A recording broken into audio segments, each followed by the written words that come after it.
O avô de Hermes, que também se chamava Hermes, se enforcou em 8 de fevereiro de 2017, 3 dias antes de seu aniversário de 70 anos. Foi o neto que encontrou o corpo. Mas quando encontrou, não era só um corpo. Ainda tinha um pouco do avô ali.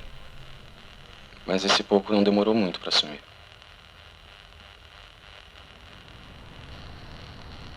Caiu um meteorito no dia 12 de fevereiro de 1947.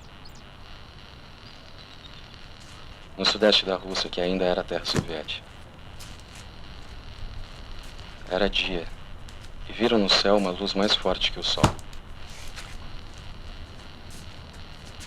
A maior parte do meteoro se explodiu no ar no momento em que entrou na nossa atmosfera.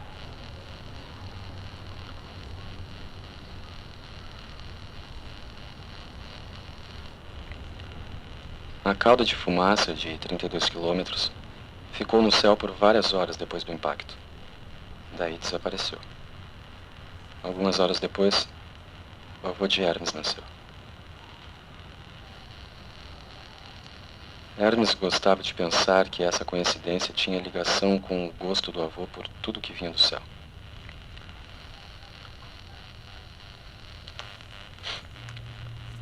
Hermes sempre lembrava de algo que o avô dizia para ele. Que para entender um homem, tinha que primeiro entender o ano em que ele nasceu. O avô de Hermes perguntava o ano do nascimento sempre que conhecia alguém. E ninguém nunca entendia a relevância disso. Na cabeça dele, ele já misturava a pessoa com tudo o que aconteceu naquele ano. Ele sabia quem mais tinha nascido de importante, qual governo foi derrubado, o filme que ganhou o Oscar e que tipo de tragédia aconteceu.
Para o velho Hermes, tudo se conectava de algum jeito. Era assim que ele via o mundo, ano a ano, tudo junto e em movimento. Tentando entender quem realmente foi o seu avô, Hermes partiu da técnica que ele mesmo elaborou. Saber quem mais nasceu em 1947 era o primeiro passo da investigação. Depois de pensar muito, o jovem Hermes ainda não tinha chegado a conclusão nenhuma. Não tinha nada que unisse todas aquelas pessoas além de terem nascido no mesmo ano. Ao menos nada que pudesse ser visto a olho nu. Foi um ano que iniciou numa quarta-feira e também terminou numa quarta-feira. Também era uma quarta-feira, a primeira noite que o jovem Hermes passou no sótão.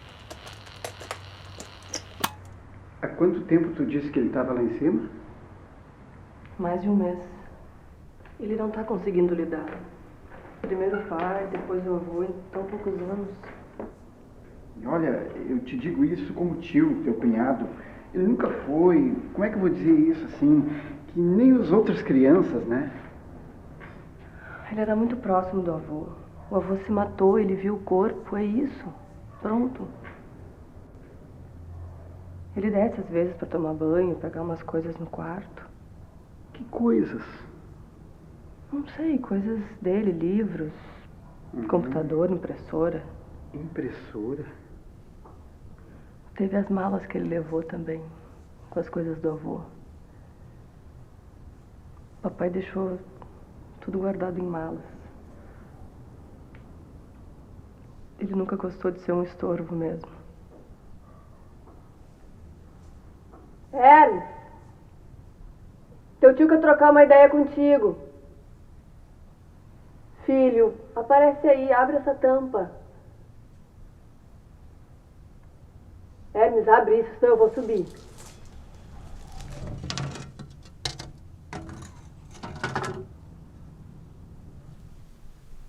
Pô, filho, a gente tá te chamando aqui há um tempão. Custava abrir. Esse é meu estetoscópio? Oi, Hermes. Como é que tá tudo aí contigo, meu filho? Eu sei que a coisa tá pesada, mas conversar ajuda um pouco. Tu era super ligado ao teu avô, né? Filho, conversa com teu tio. Hermes! O Hermes nunca soube explicar porque o sótão foi o refúgio que escolheu para lidar com aquela situação. Talvez porque fosse o lugar mais próximo do céu em toda a casa.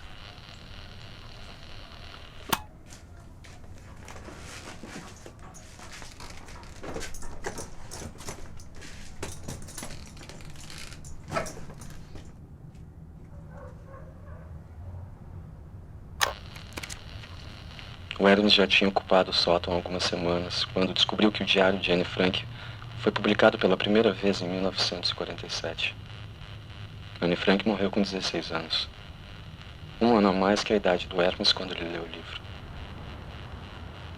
O Hermes nunca pensou em escrever um diário. Nunca foi muito bom com as palavras. Assim como Anne Frank, o Hermes também se sente um pequeno feixe de contradições. Achava que tinha puxado isso de seu avô.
O velho Hermes foi membro do Partido Comunista Brasileiro uma época.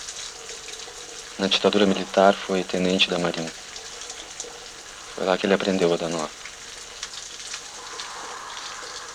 Em 1947, os jornais inventaram a Guerra Fria. Não inventaram, não. Só deram um nome mesmo para algo que já estava rolando. Ou não. Talvez tenham inventado mesmo.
Em 1947, descobriram um crânio de Australopithecus, o provável ancestral do homem.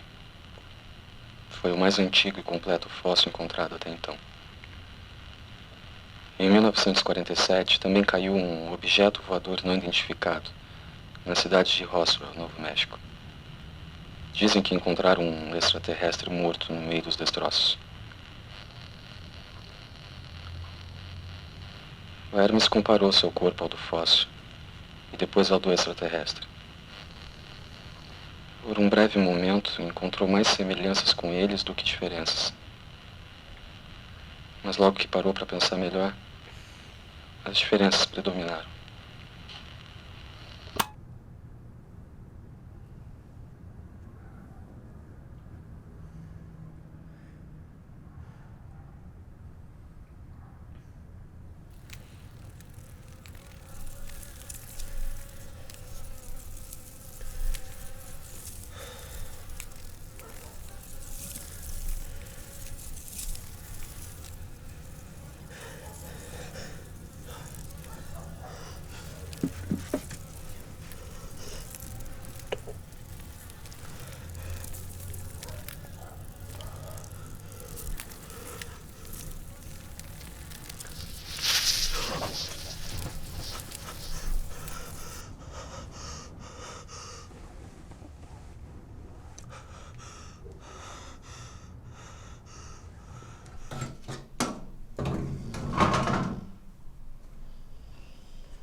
O avô de Hermes se dizia ateu, mas o neto jurava que já tinha visto ele rezando. Ele dizia que acreditava em muita coisa estranha, mas não em Deus. O seu neto, naquela idade, ainda não sabia no que acreditava. Ele ainda tinha medo de muita coisa. Então, se tinha medo, é porque acreditava. Só não sabia no que. Sua mãe era espírita. Hermes não levava muito a sério isso. Mas gostava de imaginar que, se fosse verdade, o sistema de reencarnações seria muito mais eficiente do que diz a doutrina. A pessoa morre e depois de alguns trâmites já reencarna em outro bebê que nasce algum tempo depois. Se fosse assim, teria a possibilidade do avô dele ser a reencarnação do Al Capone. Ou da Elizabeth Short, a Dália Negra, a atriz que foi esquartejada. Ninguém sabe quem matou. Se permitissem animais, o avô podia ser a reencarnação do Seabiscuit, o cavalo mais famoso do mundo. Em 1947 também morreu o mago satanista Aleister Crowley. Não, mas esse não pode ter reencarnado no velho Hermes. As datas não batem. O jovem Hermes nasceu em 1º de janeiro de 2002. 2 anos depois do medo do bug do milênio. Dizem que o termo bug do computador surgiu em 1947, quando o primeiro computador eletrônico era movido a válvulas. As válvulas atraíam insetos como mariposas, que causavam curtos-circuitos dentro dos programas.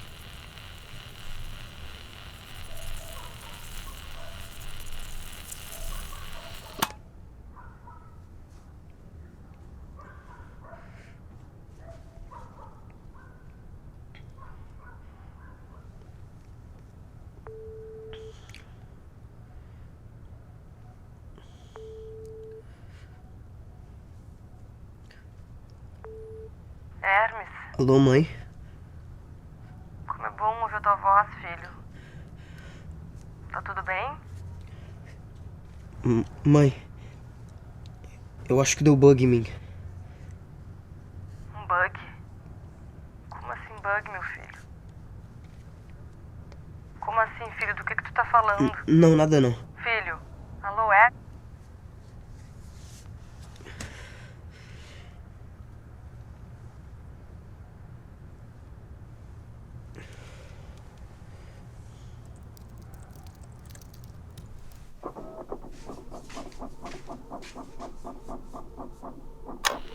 Naquele sábado, Seria o aniversário de 70 anos do incidente de Roswell.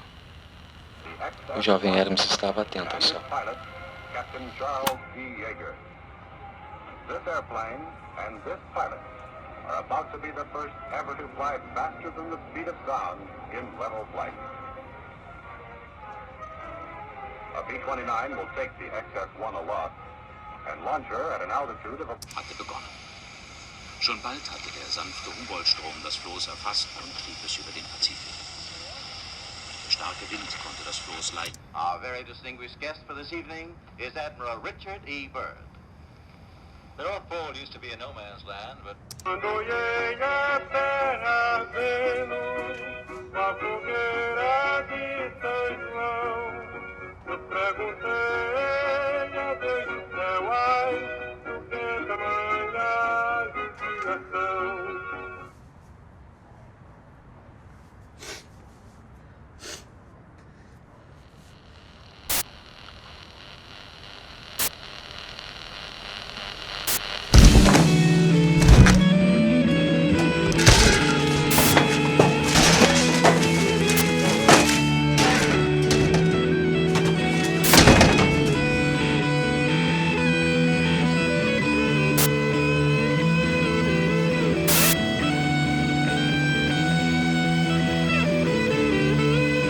Hermes! Hermes, o que tá acontecendo? Filho, fala comigo! Que barulheira é essa?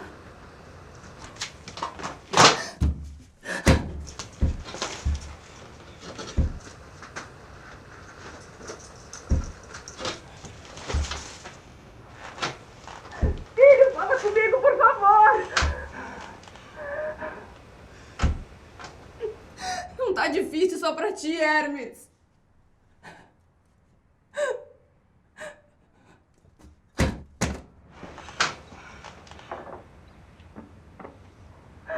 Me diz como é que eu posso te ajudar, meu filho.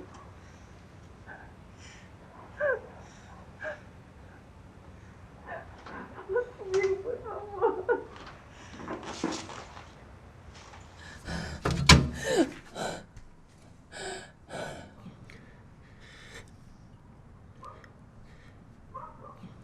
Fala comigo, filho, por favor.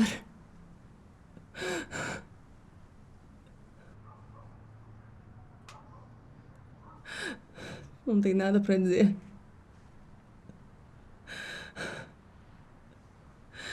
Quando tu quiser falar algo, eu tô aqui, tá, filho? Sempre. Mãe, Fala, filho. eu...